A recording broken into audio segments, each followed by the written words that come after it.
What happens when a daughter tries to cut her own mother out of her life and legacy? Margaret holds a secret that could shatter everything her daughter believes. What unfolded next changed their family forever.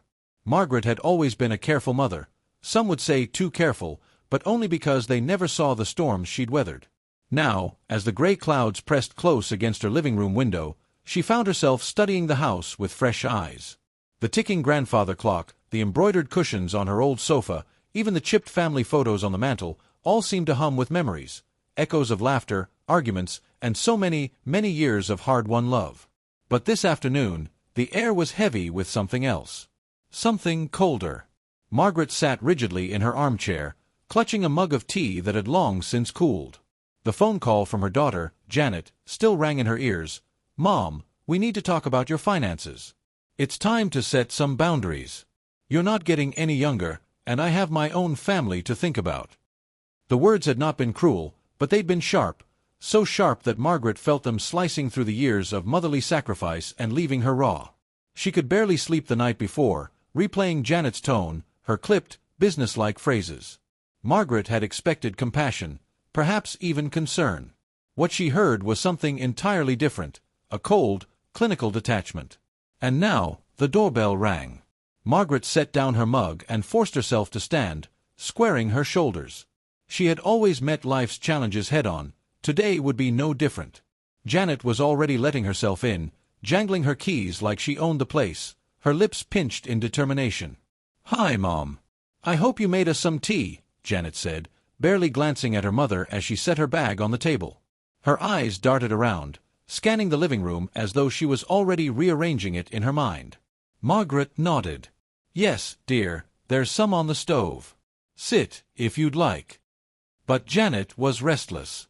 She paced the room, stopping to pick up an old porcelain figurine, a gift from Margaret's own mother, and examined it with a mixture of nostalgia and impatience. "I'll get right to it, Mom," Janet said. "I spoke with David about your accounts. We think it's time you gave us access. It'll be easier for everyone if I handle the bills and paperwork. You've made a few mistakes lately, like the late electric bill last month." Margaret flushed, feeling the accusation in her daughter's voice. She opened her mouth to protest, to explain that it had simply slipped her mind, but Janet waved her hand dismissively. "Please, Mom, don't make this harder than it has to be. I'm only trying to protect you, and myself, if I'm honest.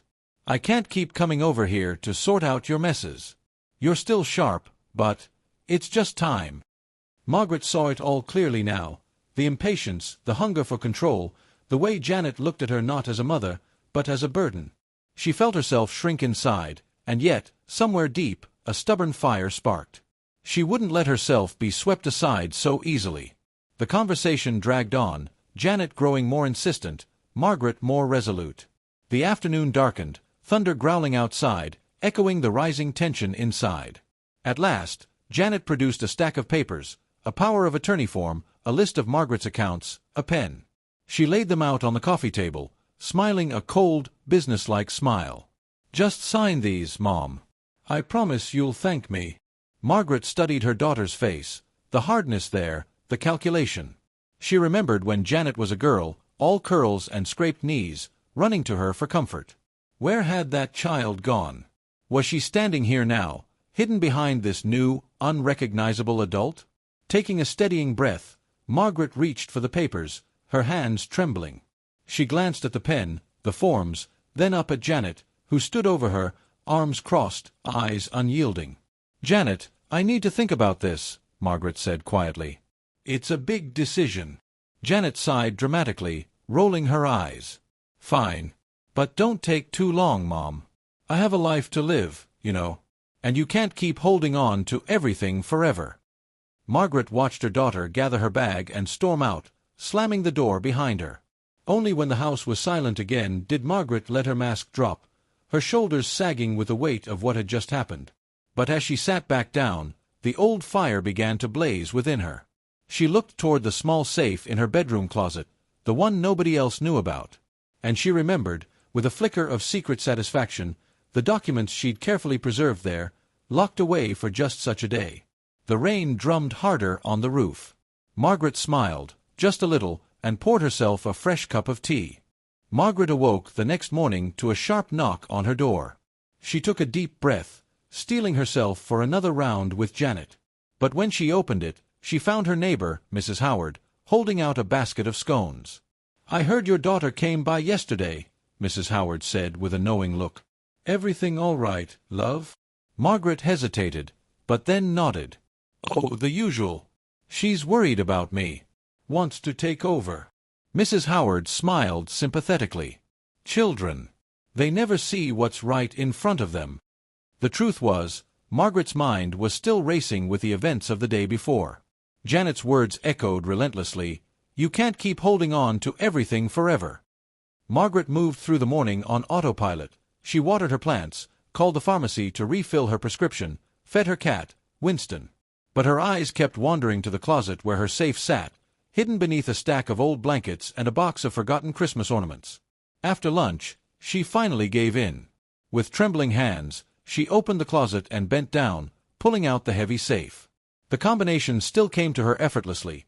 Her wedding anniversary, her son's birthday, the last 4 digits of the old rotary phone number that she and her late husband had kept for decades. With a soft click, the lock opened. Inside were all the documents that defined her life: her birth certificate, her marriage license, her will. And at the very bottom, inside a crisp manila envelope, was the real treasure, a set of papers she'd signed with her attorney 5 years ago, after the first time Janet had pressured her about simplifying her finances.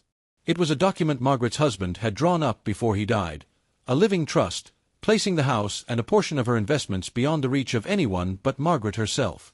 She remembered the day the lawyer handed her the papers. "This is just in case, Mrs. Whittaker. Sometimes, families change." Janet didn't know about the trust. She thought everything was under Margaret's name alone, unprotected, easy to seize once her mother was out of the way. Margaret's lips curled in a wry smile. "Not so fast, darling," she whispered. The phone rang, jolting her out of her reverie.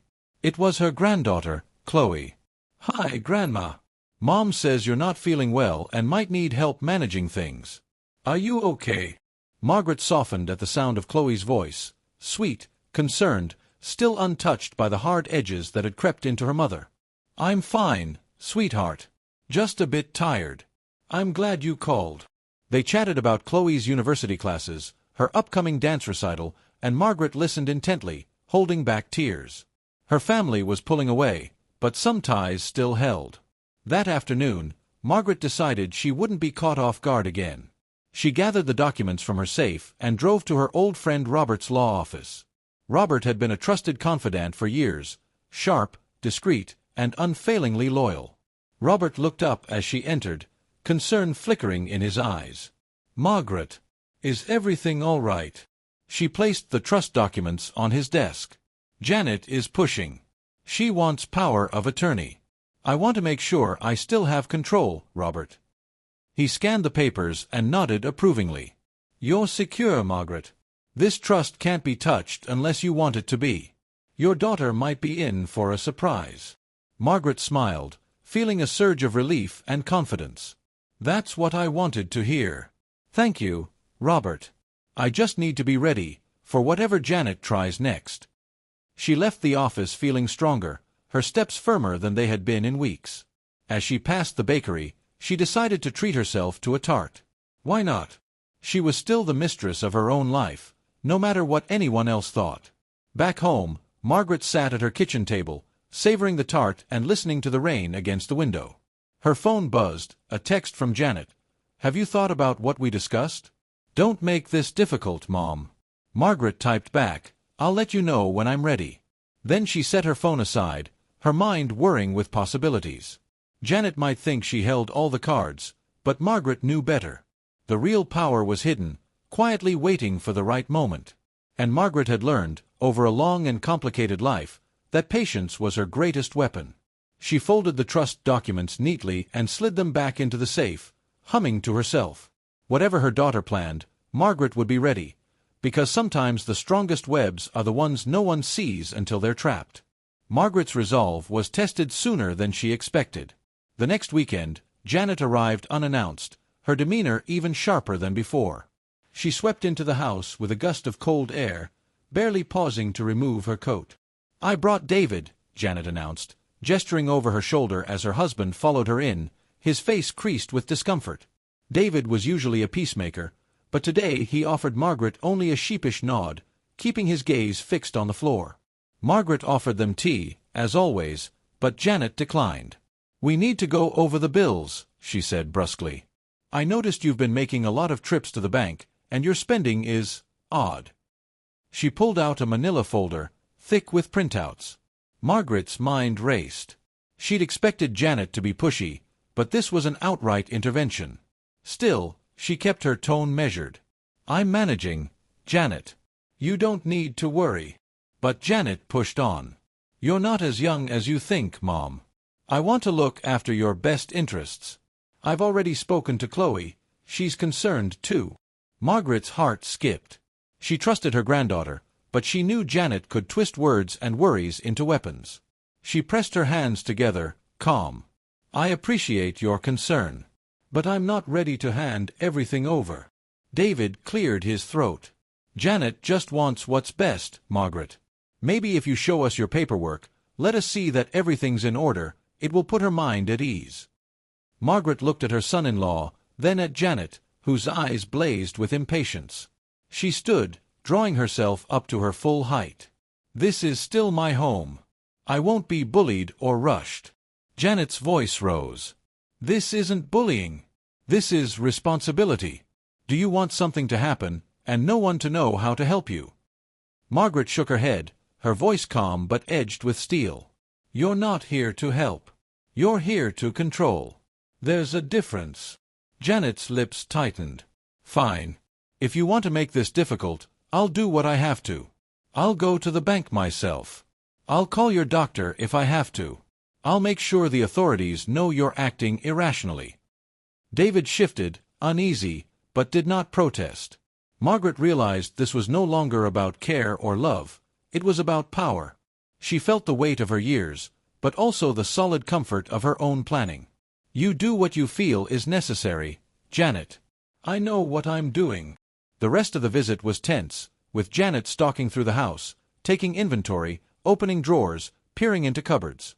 Margaret followed her quietly, never letting Janet out of her sight. David eventually retreated to the kitchen, pretending to read the newspaper. When they finally left, Margaret sat down hard in her armchair, her body trembling not with fear, but with anger. She called Robert, her lawyer, and recounted the whole scene. "She's pushing harder. Can she actually do anything?" Robert's voice was reassuring. "She can try, but your trust is airtight. Unless you show clear signs of mental incapacity, and even then, the courts will require proof. If she files anything, we'll be ready." Margaret thanked him and hung up. The adrenaline still coursed through her. She stood and walked through her home, touching the backs of chairs, the worn stair rail, the paintings she'd collected over decades. This was her life, her legacy. That night, as rain rattled the windows, Margaret began drafting a letter to Chloe.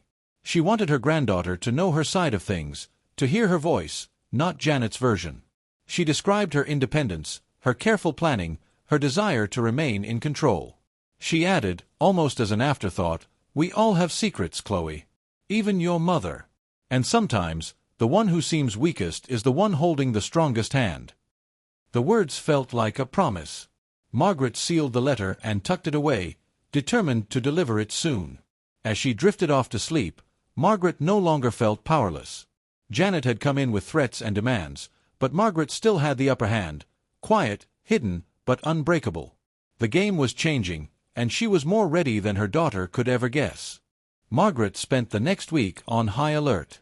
She checked her mailbox with more care, watching for official-looking envelopes. She answered every phone call, half expecting it to be someone from the bank, or worse, someone from Janet's ever-expanding list of professionals who might try to question her mental state. Each evening she took quiet comfort in reviewing her paperwork, reading and rereading the trust documents, making sure every detail was correct, every signature firm. One rainy Tuesday, as Margaret was setting out a tray of biscuits, the phone rang. This time it wasn't Janet or Chloe, but Dr. Harper from the family clinic. "Mrs. Whitaker, I just wanted to check in. Your daughter called me, said you'd been forgetful lately." I want you to know, if you need anything, you can always come to me directly." Margaret bit her tongue, fighting the surge of indignation. "Thank you, doctor, but I assure you, I'm quite all right. My daughter worries, but I'm still in charge of myself." Dr. Harper hesitated. "That's good to hear. If you ever need a third party for family discussions, let me know." She thanked him and hung up, her pulse racing. Janet was escalating her campaign, trying to cast doubt in every direction. Margaret saw the strategy. If Janet couldn't gain control by persuasion, she'd try to undermine her reputation, one authority at a time. The next morning, Margaret set out for the bank, determined to speak with Mr. Patel, her trusted branch manager. She explained that her daughter might be asking questions or attempting to meddle in her finances. "Please call me directly if you receive any requests or see anything unusual on my accounts," Margaret said. Mr. Patel nodded, his manner calm but respectful. "We would never make changes without your consent, Mrs. Whitaker. And your trust. It's ironclad. I'll put a note on your profile for extra caution." Margaret thanked him and left feeling a surge of control return. She stopped by the bakery again, her small acts of self-kindness becoming a ritual. Back home, she called Robert to update him. "She's going to keep pushing. I need you to stand ready, Robert." "You have my word, Margaret," the lawyer replied. "If she tries anything, we'll push back." That afternoon, there was a new message from Chloe, apologizing for not calling sooner. "Mom says you're mad at her. I hope it's just a misunderstanding. Maybe we can get lunch this weekend." Margaret smiled at the idea. She knew Janet would hate it, but she cherished the chance to reconnect with her granddaughter. She sent Chloe a warm reply, suggesting Saturday at the old tea shop downtown. On Saturday, Margaret arrived early, choosing a sunlit table by the window. Chloe arrived with a bright smile, her hair pulled back, her eyes wide with curiosity and concern. "Grandma, are you really okay?" Chloe asked after their first pot of tea. "I am, darling. I just wish your mother trusted me as much as you do." Chloe looked away, hesitating. "She's worried. She says you're stubborn. She also... well, she keeps a lot of secrets, too." Margaret's ears pricked up. She leaned in. "What kind of secrets, Chloe?" Chloe hesitated, then whispered, "Just things I'm not supposed to talk about. Stuff from before Dad left, old business, things Mom did when she was younger." Margaret nodded, a memory stirring deep inside her, a letter, an old folder, something Janet had begged her to keep quiet decades ago. She realized with a start that, all this time, the greatest leverage she had over Janet was something her daughter believed forgotten. They chatted a while longer, Chloe eager to stay connected, Margaret quietly reassured that the family bonds weren't entirely broken. When they parted, Margaret felt a new sense of purpose. Janet might try to cut her off, but Margaret still had the power to change the game at any moment. That night, she ventured into her attic, rummaging through old trunks until she found it, a battered envelope marked with Janet's maiden initials. Inside were papers, letters, and a confession her daughter had once made in a time of desperation, something that, if revealed, could turn Janet's world upside down.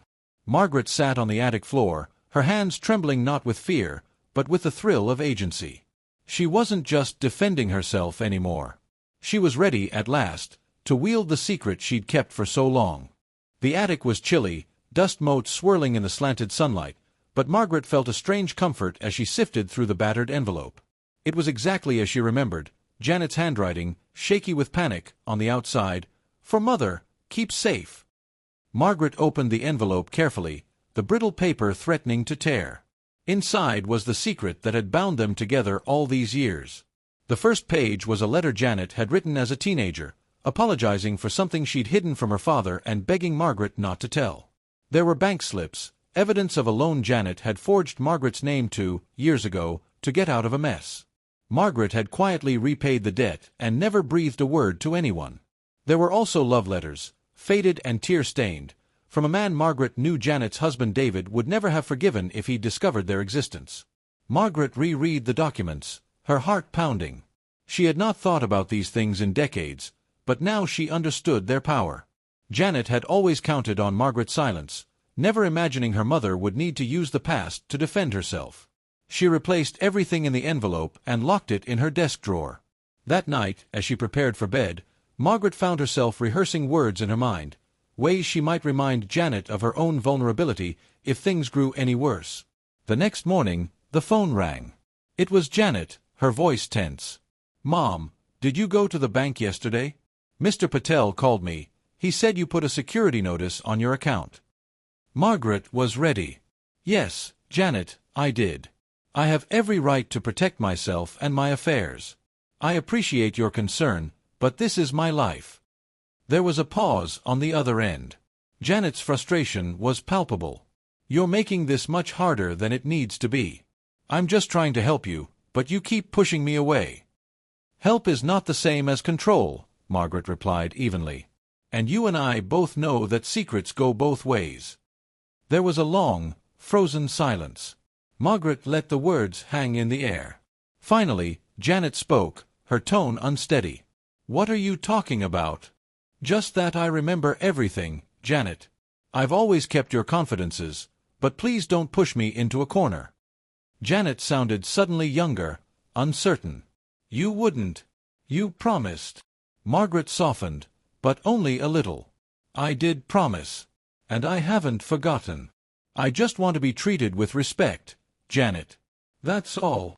Janet's defenses crumbled for a moment, and Margaret heard the little girl she once was, lost and desperate for approval. I never wanted this to be a fight, Mom." Margaret let out a long breath. "Neither did I, darling. But if you want my trust, you have to give me yours." After they hung up, Margaret's hands trembled.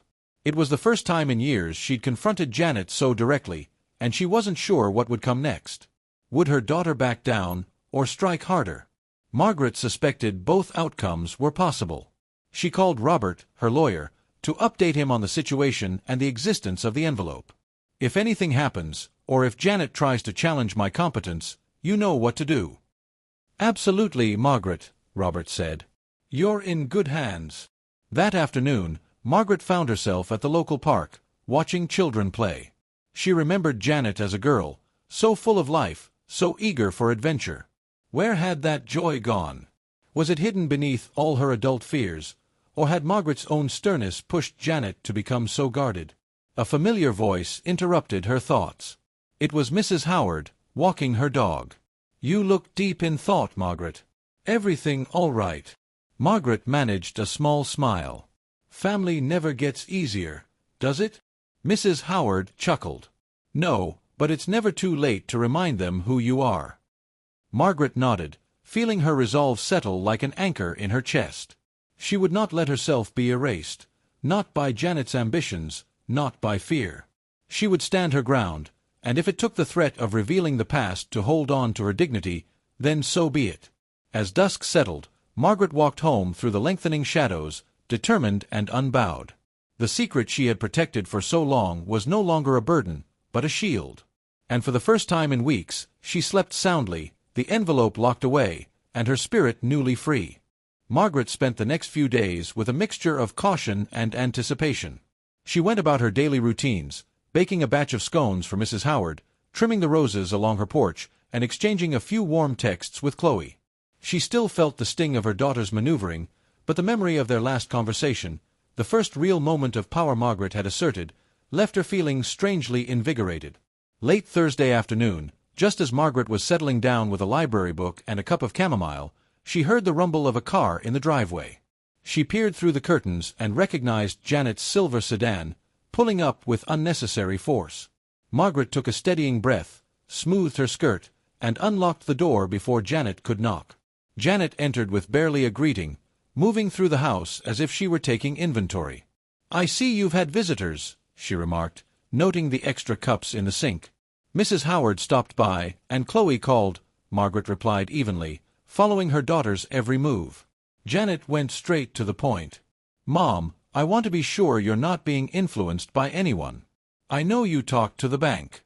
They won't give me any information unless I bring proof of your incapacity. I could, if you force me."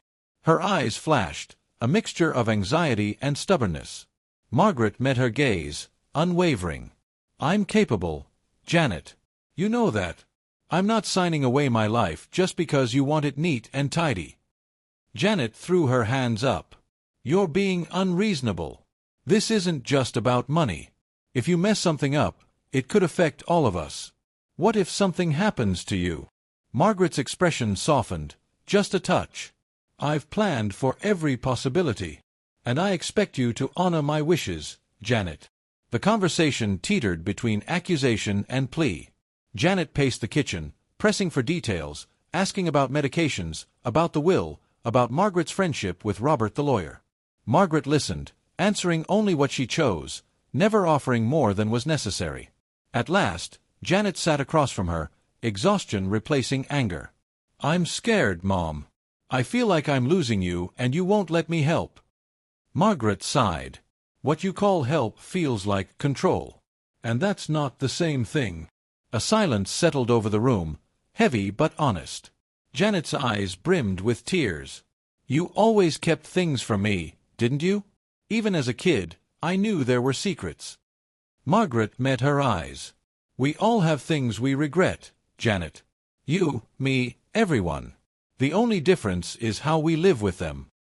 Janet wiped her eyes, looking suddenly very young. I don't want to fight. I don't either. But I won't be pushed out of my own life. You'll just have to trust me, and let me trust you, when you're ready. Janet nodded, subdued. She stood and collected her purse. I'm going to go. Please, Mom, if you need anything, call me. And, if you ever want to talk about anything else, I'm here. Margaret watched her daughter walk down the path, shoulders hunched, but not with the stiff anger she'd arrived with. For the first time in a long while, Margaret felt a thread of hope. The confrontation hadn't resolved everything, but it had loosened the knot between them. That night, Margaret sat at her desk and took out the envelope again. She didn't need to use its contents yet, but she felt peace knowing the power was there if she ever needed it. For now, perhaps, the greatest weapon was not threat, but understanding and patience. Outside, the first stars blinked above her quiet street. Margaret placed the envelope back in her drawer, locked it, and returned to her book, her heart lighter, ready for whatever might come next. In the days that followed Janet's emotional visit, the air around Margaret's home felt lighter, yet strangely charged, like the stillness after a thunderstorm, when everything is fresh but nothing is quite settled.